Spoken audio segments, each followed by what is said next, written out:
해오름교회 성도 여러분 안녕하십니까? 서상배 목사입니다. 2026년 새해 첫 주 성경 말씀은 사도행전 27장 20절에서 25절 말씀으로 내가 섬기는 하나님이라는 제목으로 말씀을 전하겠습니다.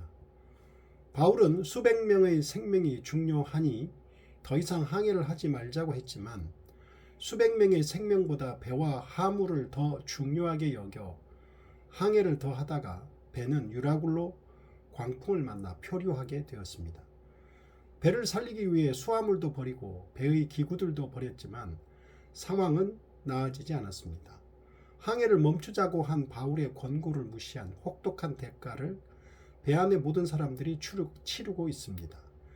이미 위험이 도사리고 있는 줄을 알면서도 사람들의 목숨을 담보로 자신들의 이기적인 이해를 위해 감행한 대가를 혹독하게 치르고 있는 것입니다.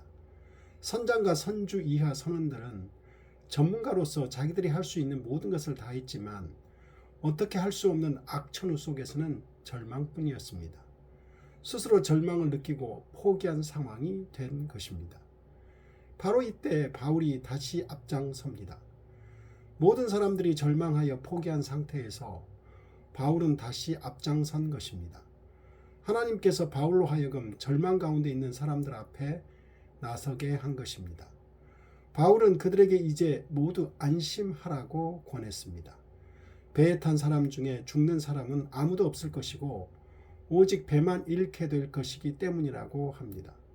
바울이 이렇게 장담하는 근거는 그가 섬기는 하나님의 사자가 전날 밤에 그를 찾아와 바울아 두려워하지 말라.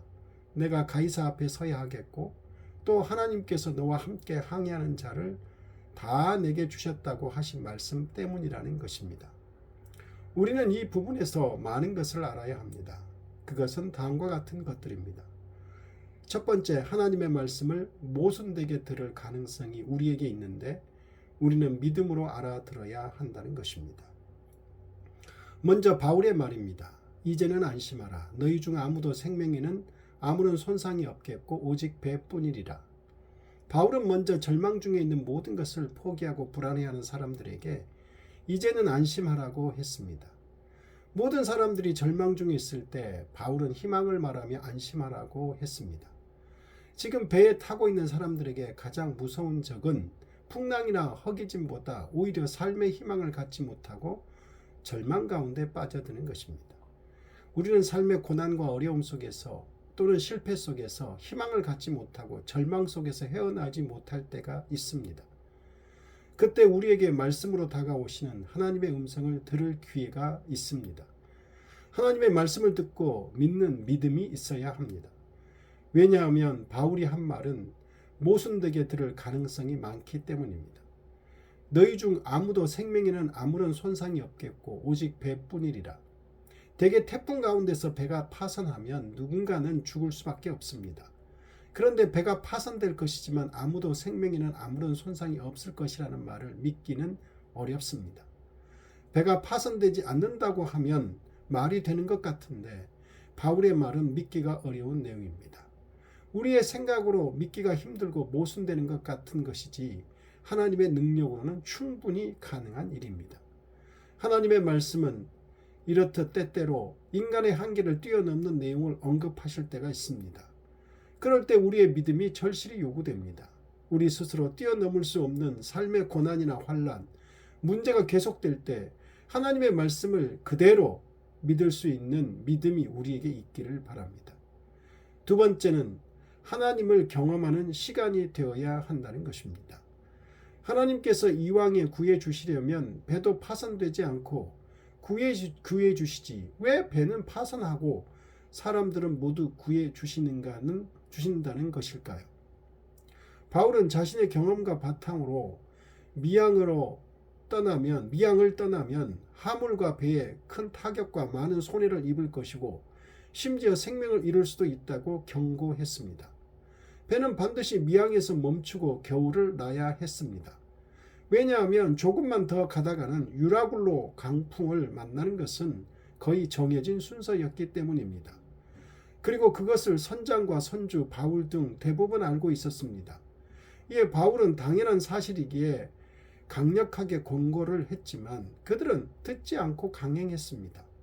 유라굴로 광풍을 만난 배가 파손하는 것은 정해진 순서입니다. 하나님께서 배를 파손시킨 것이 아니라 그들 스스로 자연재해를 당하겠다고 뛰어든 것일 뿐입니다. 반면에 하나님을 섬기는 바울은 하나님을 시험하지 않으려고 항해를 멈추자고 강력하게 경고하며 권고한 것뿐입니다. 어리석고 무모한 탐욕스러운 인간들이 스스로 자초한 일인 것입니다. 즉 배는 하나님께서 파손한 것이 아니라 어리석고 탐욕스러운 사람이 유라굴로 광풍 속으로 밀어넣은 것일 뿐입니다. 하나님은 감사하게도 배가 파손될 수밖에 없는 자연재해 속에서 뛰어든 사람들을 모두 다 구해준 것입니다.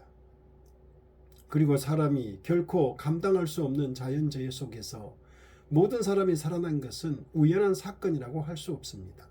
더욱이 배의 선원들은 자신들이 할 수 있는 모든 것을 다했지만 아무런 소용이 없어서 포기하고 절망 가운데 있었습니다.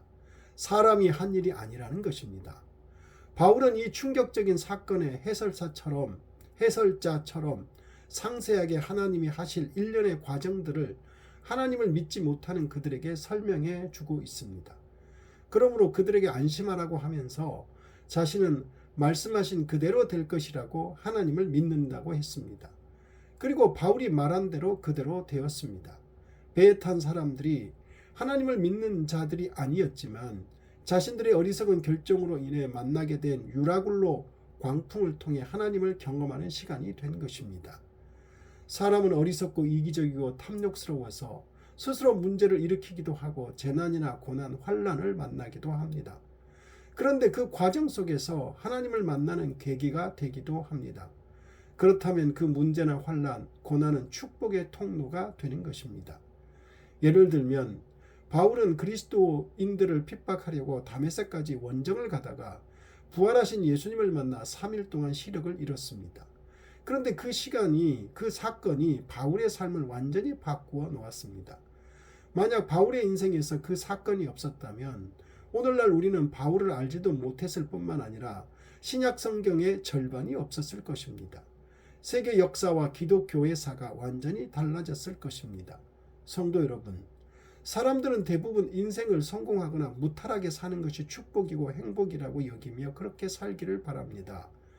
그런 기준으로 보면 바울 같은 사람은 성공한 사람도 무탈한 사람도 아닙니다. 예수님을 만나지 않았다면 바리새인, 재력 있는 가문, 로만 시민권자인 바울은 유대사회나 로마 제국에서 출세하였을 것입니다. 뿐만 아니라 수많은 죽을 고비와 핍박, 죄수로 끌려가는 일도 당하지 않았을 것입니다. 물론 바울은 두 가지 인생길 중에서 고난받는 복음 전도자의 길을 스스로 선택하지 않았습니다. 전적으로 예수 그리스도의 택하심으로 그렇게 살게 되었습니다. 그런데 바울만큼 이 세상에서나 천국에서 별과 같이 빛나는 사람이 또 있겠습니까? 예수 복음이 전 세계로 뻗어나가게 사용된 사람이 사도 바울입니다. 신약 성경의 반 이상을 기록한 사람도 바울입니다. 우리는 바울을 보면서 그와 같이 하나님께 붙들림 받아 사는 삶이 가장 복받은 것이라는 사실을 깨달을 수 있어야 합니다. 성공과 무탈이라는 일반적이고 세상적인 기준이 아니라 우여곡절과 억울함, 사건, 사고가 많아도 하나님께 부름을 받고 섬기며 사는 것이 복임을 알아야 합니다.